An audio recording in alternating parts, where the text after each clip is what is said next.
நண்பர்களுக்கு வணக்கம். 108 வைணவ தலங்களில் திருநாங்கூர் மற்றும் அதை சுற்றி உள்ள பகுதியில் 11 திவ்ய தேசங்கள் உண்டு. நம்ம பார்த்துட்ருக்கிறது மணிமாட கோயில் நாராயண பெருமாள் ஆலயம். 11 ஆலயங்களில் சுவாமிகள் தங்களோட கருட வாகனத்தில் எழுந்தருளுவாங்க. 108 வைணவ தலங்களில் திருநாங்கூரில் மட்டும் 6 திவ்ய தேசம் உண்டு. இதை தவிர ஊரை சுற்றி சுமார் 4 கிலோமீட்டர் சுற்றளவில் நமக்கு 5 திவ்ய தேசங்கள் உண்டு. 11 பெருமாளை பற்றியும் அந்த கோயில்களோட சிறப்பை பற்றியும் தான் இந்த பதிவில் பார்க்க போகிறோம். நம்ம சேனலை சப்போர்ட் பண்ணுங்கள். நீங்கள் இது வரைக்கும் சப்ஸ்கிரைப் பண்ணலாம், மறக்காமல் சப்ஸ்கிரைப் பண்ணுங்கள். உங்கள் ஃப்ரெண்ட்ஸ் அண்ட் ரிலேட்டிவ்க்கு ஷேர் பண்ணுங்கள். ஓம் நமோ நாராயணா. திருநாங்கூரோட 11 கோயில்களை சொல்கிறேன். நாங்கூர் மணிமாட கோயில் நாராயண பெருமாள், அரிமேய விண்ணகரம் குடமாடு கூத்தர், செம்பொன் ரங்கன் பள்ளிகொண்ட பெருமாள், வன்புருஷோத்தம பெருமாள், வைகுண்டநாத பெருமாள், திருவெள்ளிக்குளம் அண்ணன் பெருமாள், திருமணிக்கூடம் வரதராஜ பெருமாள், கீழ்ச்சாலை மாதவ பெருமாள், பார்த்தான்பள்ளி பார்த்தசாரதி பெருமாள், திருக்காவலம்பாடி கோபாலர் ஆகிய தலங்கள் இந்த 11 திவ்ய தேசங்கள். ஸ்ரீமன் நாராயணன் தன்னோட திருப்பெயரையே அஷ்டாட்சர மந்திரமாக்கி அதை உபதேசம் செய்தார். அதாவது தன்னை தானே ஆசானாக்கி, தன் நாமத்தையே மந்திரமாக்கி, தன்னையே சீடனாக்கி, தனக்கே உபதேசம் செய்து கொண்ட அற்புதம் அதான் அந்த நிகழ்வு. அதன் மூலம் உலகத்தில் உள்ள அனைத்து ஜீவராசிகளிலும் நானே நிறைந்திருக்கிறேன் என்பதை நாராயணன் நமக்கு உரைக்கிறார். பிரம்மனோட 5வது தலையை கொய்ததால் சிவபெருமானுக்கு பிரம்மஹத்தி தோஷம் பிடிச்சிட்டு அதை நீங்கள் சிவபெருமான் கோர்கர்ணன்ற தலத்தில் திருமாலை நோக்கி தவம் இருந்தார். அவர் முன்பாக தோன்றிய திருமால் சிவபெருமான பாலசப்ரானத்தில் உள்ள திருநாங்கூர் தலத்தில் சென்று 11 ருத்ராட்ச தோற்றங்களை கொண்டு அஸ்வமேத யாகம் செய்யும்படி அவருக்கு கூறினார். சிவபெருமானும் 11 ருத்ர தோற்றம் கொண்டு யாகம் செய்தார். அதோட நிறைவு சமயத்தில் நாராயணன் பிரணவ விமானத்தில் தோன்றி சிவபெருமானின் தோஷத்தை போக்கினார். அதுவும் 11 ருத்ர தோற்றத்திற்கும் 11 பெருமாளாக தோன்றி திருமால் காட்சி தந்தார். அப்படி பெருமாள் கொண்ட 11 கோலங்கள் தான் திருநாங்கூரில் அமைந்துள்ள 11 திவ்ய தேசங்கள். இந்த 11 கோயில்களும் ரொம்ப ரொம்ப அழகான திருத்தலங்கள். ஒரு ஹாஃப் டே, அதிகபட்சம் ஒரு நாள் இருந்தால் இத்தனை கோயில்களையும் நம்மளால் பார்த்துட முடியுங்க. ஒவ்வொன்றும் பார்த்துக்கிட்டே இருக்கலாம் போல இருக்கும். அவ்வளோ அற்புதமான திருத்தலங்கள். இந்த அத்தனை கோயில்களோட சிறப்பும் தல வரலாறும் தெரிஞ்சுக்கிட்டு போங்க. ஏன்னா ஒரு இடத்துல கிருஷ்ணனை கட்டி போட்ட இடம்னு சொல்லுவாங்க, ஒரு இடத்துல தாயார் தபஸ் பண்ண இடம்னு சொல்லுவாங்க, ஒரு இடம் சுவாமி நின்று காட்சி கொடுத்த இடம்னு சொல்லுவாங்க. அதெல்லாம் பற்றி நம்ம தெரிஞ்சுக்கிட்டு போனோம்னா கரெக்டாக அந்த இடத்த நம்ம பார்த்துட்டு முழு பலனையும் அடைய முடியுங்க.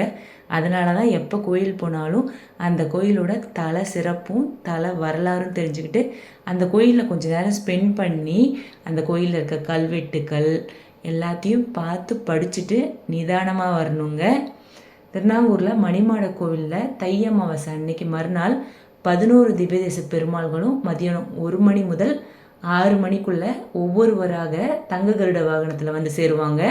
அவர்கள் ஒவ்வொருவருக்கும் திருமஞ்சனம் செய்யப்பட்டு அலங்காரம் நடைபெறும்.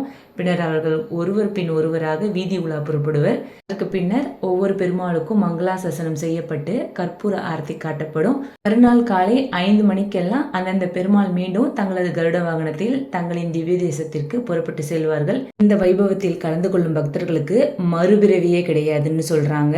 அதே நேரத்தில் இந்த வைபவத்தில் கலந்து கொள்ளும் பக்தர்களுக்கு 11 திவ்ய தேச பெருமாளையும் வழிபட்ட பேரும் கிடைத்து விடுகிறது.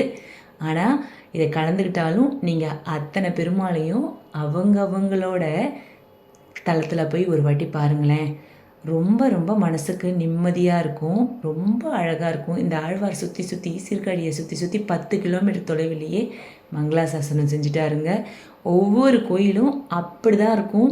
நல்லா ஸ்பேஷியஸாக, நீட்டாக, அழகாக, க்ளீனாக, ரொம்ப அழகாக இருக்கும். நிச்சயம் பார்க்க வேண்டிய தலங்கள் இத்தனை கோயிலும். எத்தனை வாட்டி போய் இந்த 108 திவ்ய தேசத்தை பார்த்தாலும் சலிக்காது. எல்லா கோயிலுமே சீர்காழியிலேருந்து 10 கிலோமீட்டர் தூரத்துக்குள்ளே தாங்க இருக்குது.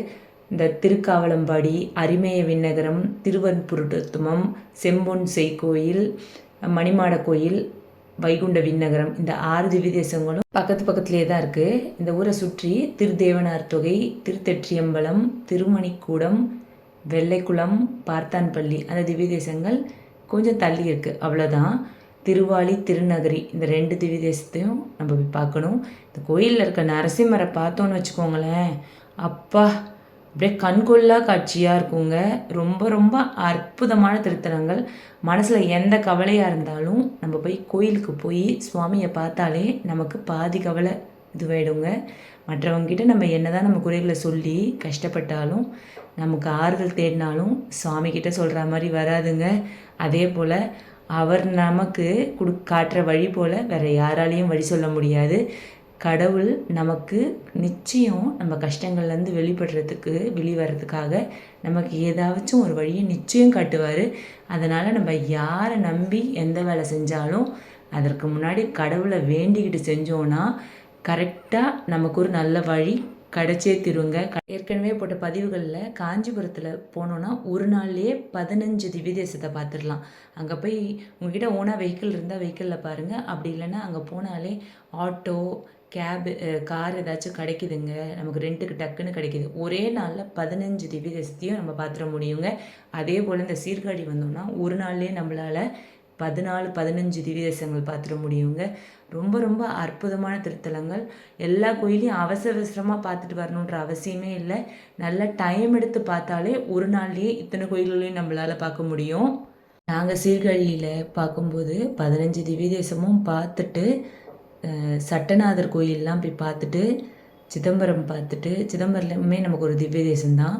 எல்லா கோயிலுமே பார்த்துட்டு தாங்க வந்தோம். நல்லா டைம் எடுத்து தான் பார்த்தோம். அவசரமாக பார்க்குற மாதிரியே இல்லை. எல்லா கோயில்லையும் நம்ம முன்னாடியே அங்கே கைடு வச்சு பார்த்தா தான் நம்மளால் சீர்காழி கோயிலை ஈஸியாக ஆக்சஸ் பண்ண முடியும். பக்கத்தில் தான் இருந்துக்கு. ஆனால் நம்ம ஏதோ ஒரு 2 கைடு இல்லாமல் பார்த்தோம்னா ஏதோ பக்கத்தில் கோயிலில் ஏதாவது ஒரு கோயில் நம்ம விட்டு போயிடுவோங்க. நமக்கு வழி தெரியாது.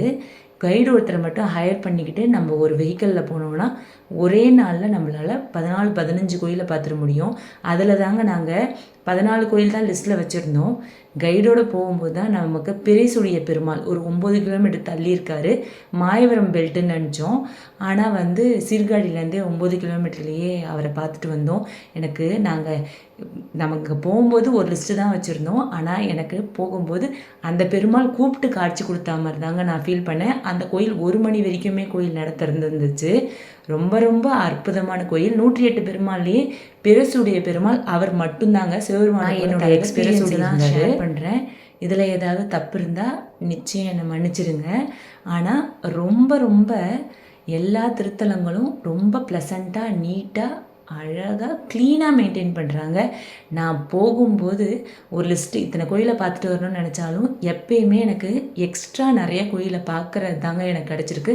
மூடி இருக்க கோயில் கூட திறந்து எனக்கு சுவாமியோட எனக்கு காட்சி கொடுத்துருவாருங்க. அதுதான் நான் ரொம்ப பிளெஸ்டாக ஃபீல் பண்ணுறேன். இந்த வாழ்க்கையிலேயே நான் கோயில்களை பார்க்குறது தான் ரொம்ப திருப்தியாக நினைக்கிறேன். எவ்வளோ சம்பாரிச்சிருந்தாலும் எவ்வளோ பேரும் புகழும் இருந்தாலும் என்ன இருந்தாலும் நம்ம எதையுமே கொண்டு போக முடியாது. நமக்கு வயதான காலத்தில் முடியாத போது நம்ம இந்த கோயில்களை போயிட்டு வந்தது, இந்த நினைவுகளை தாங்க நம்ம நினச்சி பார்க்க முடியும். நம்ம இந்த வாழ்க்கையில் எவ்வளோ இடம் போய் பார்க்க முடியுமோ, எத்தனை கோயில்கள் விசிட் பண்ண முடியுமோ அத்தனை கோயில்கள் நம்ம போயிட்டு சுவாமியை பார்த்துட்டு அந்த கோயிலில் போய் நம்ம விசிட் பண்ணிட்டு வந்தாலே நமக்கு அவ்வளோ புண்ணியங்க. நம்ம மனசில் எந்த கவலையாக இருந்தாலும் அதை நம்ம மற்றவங்ககிட்ட சொல்கிறத விட கடவுள்கிட்ட சொல்லணுங்க. கடவுள்கிட்ட சொல்ல கடவுள் நமக்கு நல்ல வழியை காட்டுவார். கடவுள்கிட்ட இல்லாததுன்னு ஒன்றுமே கிடையாது. கடவுளுக்கு நான் செஞ்சேன்றதுன்னு எதுவுமே கிடையாது. முழுமையான பக்தியை தவிர கடவுள் நம்மக்கிட்ட எதையுமே எதிர்பார்க்கறதும் கிடையாது. நமக்கு ஏதாவது ஒரு பிரச்சனை வந்தால் தான் போய் கடவுளை கும்பிடணும்னு கிடையாதுங்க. நமக்கு எது ஒரு நல்லது நடந்தாலும் சரி, கெட்டது நடந்தாலும் சரி, பிரச்சனை இருந்தாலும் சரி, எதுவாக இருந்தாலும் கடவுளுக்கு போய் வேண்டிக்கணுங்க. கடவுள் நமக்கு ஒரு ஃப்ரெண்டு மாதிரி நம்ம நினச்சிக்கணுங்க. ஃப்ரெண்டுக்கிட்ட தாங்க நம்ம மனசார எல்லாத்தையும் பேச முடியும். அப்படி தாங்க கடவுளை நினச்சிக்கணும். நமக்கு மனசார நம்மக்கிட்ட என்ன இருந்தாலும் அதை போய் கடவுள்கிட்ட தாங்க சொல்லணும். கடவுள் நமக்கு நிச்சயம் ஹெல்ப் பண்ணுவாருங்க. நம்பிக்கை ரொம்ப ரொம்ப முக்கியம். எப்பயுமே நடக்குமோ நடக்காதுன்னு ஒரு விஷயத்த நினச்சிட்டு போனீங்கன்னா பலனும் 2ஆக தாங்க இருக்கும். நடக்கும்னு நினச்சிட்டு போங்க, நிச்சயம் நடக்கும். நன்றி, வணக்கம்.